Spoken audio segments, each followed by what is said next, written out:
자, 무주외반증 그러면 요새 이제 많은 분들이 알고 계세요. 무주외반증 변형에 대해서는 대개 저희 그 환자분들을 보면 대부분이 여성분들이에요. 그래서 아마 성적인 그런 차이가 있는 것 같아요. 그러니까 10명 중에 거의 9분이 여성분이니까 여성분에게 많다. 그리고 대개는 이제 집안력, 가족력이 좀 있는 것 같아요. 그러니까 엄마가 무주외반증이고 딸도 무주외반증이고, 그 다음에 이제 가장 대표적으로는 이제 신발도 영향을 줬을 거다라고 하는데, 이제 볼이 좁고 조금 굽이 높은 이제 대표적으로 이제 하이힐 같은 아니면 여성용 구두 같은 것도 영향을 줬을 거다라고 생각을 하죠. 그 이외에 이제 다양한 요소들이 보통 많이 있는데 평발인 분들도 무주외반증이 잘 오는 것 같아요. 그리고 또 류마티스 관절염이 있거나 이런 근골격계 질환이 있는 경우도 무주외반증이 잘 옵니다. 그래서 이런 다양한 영향에 의해서 무주외반증이 생기는 것으로 알려져 있습니다.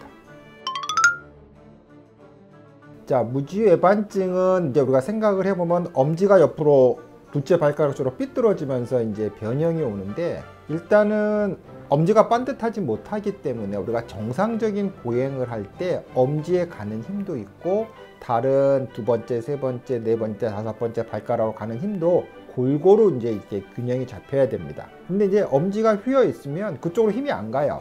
그러니까 그 힘이 두 번째나 세 번째 쪽으로 가게 되죠. 그러다 보니까 거기에 과도한 힘이 생기면서 그쪽에 염증도 생기고 굳은 살도 생기고, 그래서 보행을 할 때 발바닥에 통증이 오게 돼요. 이렇게 되고, 또 하나는 그 변형에 의해서 발 자체가 이렇게 납작해지고 약간 평발화되는 경향이 있고, 그 스트레스가 발등으로 가서 발등에 관절염도 오게 되죠. 그래서 이제 발의 그러한 변형이 옆에 있는 그 인접 관절들, 그러니까 바로 밑에 있는 발목도 그렇고 위에 무릎, 허리에도 지속적으로 그 스트레스를 주게 되죠. 또 하나는 무주외반증 자체가 이제 볼이 넓어지는 병이니까 신발 신고 다닐 때 거기에 통증이 유발이 돼요. 이런 통증 자체가 보행을 정상적으로 만들지 못함으로써 주변에 또한 무릎이나 허리에 또한 스트레스를 주게 됩니다. 대부분의 병을 수술하는 병이라고 하면, 무주외반증은 이제 대표적으로 변형이기 때문에 수술하는 병으로 되어 있는데, 수술할 단계가 되면 어떤 변형도 있고 통증도 있고 이런 상태가 되면 수술을 해야 되는데, 가능한 수술은 일찍 하는 게 좋아요. 왜냐하면 시간이 없어서 이제 미루게 되죠. 미루게 되면 무주외반증은 조금씩 이렇게 진행을 해요. 진행을 해서 변형이 커지게 되죠. 커지게 되다 보면 일단은 수술을 할 때 교정해야 되는 범위도 넓어지게 되고, 또 하나는 무주외반증이 진행을 하면서 다른 발가락에도 변형이 오기 때문에 수술의 범위가 넓어지죠. 그래서 두 번째 발가락, 세 번째 발가락도 수술하게 되는 경향이 있게 되고, 그러다 보면 회복도 늦어지고, 변형이 심한 경우는 수술 후에 재발 확률도 높아집니다. 그렇기 때문에 여러 가지를 고려했을 때 미루는 것보다는 변형이 있고 증상이 있을 때 가능한 한 일찍 수술하는 것이 더 좋습니다. 아마 이제 보조기 같은 거 말씀을 하시는 것 같아요. 그러니까 처음에 이제 무주외반증이 있으니까 이제 그 무주외반증을 교정하고자 발가락 사이에 낀다던가 이렇게 가끔 사용하시는 분들이 있는데, 실질적으로 이러한 보조기, 교정 장치는 무주외반증의 변형을 막거나 아니면 교정해주는 효과는 거의 없다고 보셔도 돼요. 이것이 어떤 의미가 있냐면, 발가락의 위치를 약간 강제적으로 당겨서 약간 바로 세워주기 때문에 튀어나온 부분에 마찰을 줄여서 약간 통증 완화라든가 약간은 그쪽에 염증이 생기는 걸 일시적으로 좀 보완해주는 역할은 하게 됩니다. 그래서 그런 교정 장치를 사용할 때 통증이 있을 때 일시적으로 사용하는 거는 괜찮으나, 그것이 치료에 의한 어떤 큰 기대는 하지 않는 것이 좋을 것 같습니다.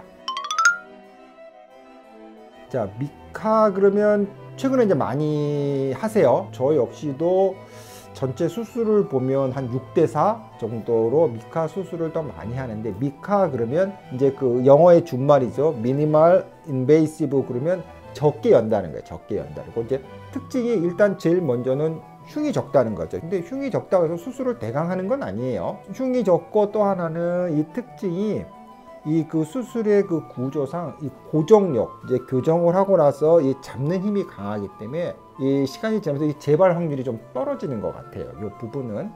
그렇지만 이제 그 우리가 알려진 것처럼 뭐 회복이 굉장히 빠르고 뭐 이런 건 기존의 수술과 크게 차이는 없습니다. 이제 붓고 뭐 또 하나는 그 회복 속도 이건 비슷한 것 같아요. 그런데 이제 기존의 수술과 또 하나는 교정을 할 때 교정하는 범위가 좀 정해져 있는 것 같아요. 그러니까 너무 심한 경우는 교정이 조금 모질라요.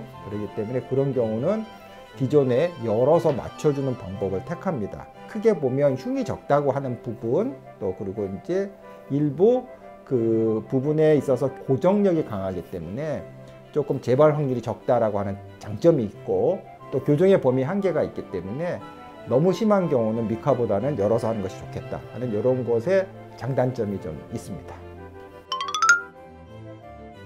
재발은 주로 이제 수술하고 나서 처음에 한 달에서 두 달 뼈 붓는 시기가 있는데 그 사이에 얼만큼 잘 안정하고 얼만큼 잘 유지하느냐가 되게 중요해요. 왜냐하면 그 사이에도 내가 발 뒤꿈치로 돌아다니고 활동을 할 수가 있습니다. 근데 이제 많이 활동해서 스트레스를 가다 보면 뼈가 붓기 전에 그것이 움직여지거나 그럴 수 있어요. 그래서 그게 굉장히 중요합니다. 그래서 처음에 수술 후 재발 방지를 위해서는 한 달에 두 달 정도 안정을 잘 취하는 게 좋겠고, 또 하나는 변형이 너무 심한 경우는 조금 더 돌아갈 확률이 조금 높아요. 그러니까 이제 그런 거 약간 염두를 해 주시고, 또 하나는 뼈가 약한 분들, 그러니까 좀 연세가 좀 많은 분들은 약간 더 움직일 확률들이 높습니다. 그래서 이제 그런 분들은 특히 더 수술 전에 저희가 이제 얘기를 하거든요. 그래서 이제 이런 분들은 조금 더 주의만 해주신다면 실질적으로 재발의 확률은 그렇게 많지 않아요. 또 요새 또 환자분들이 관리를 잘 하십니다. 그러니까 그렇게 처음에 한두 달만 잘 유지하시면 큰 재발 걱정 없이 수술을 하실 수 있을 거라 생각합니다.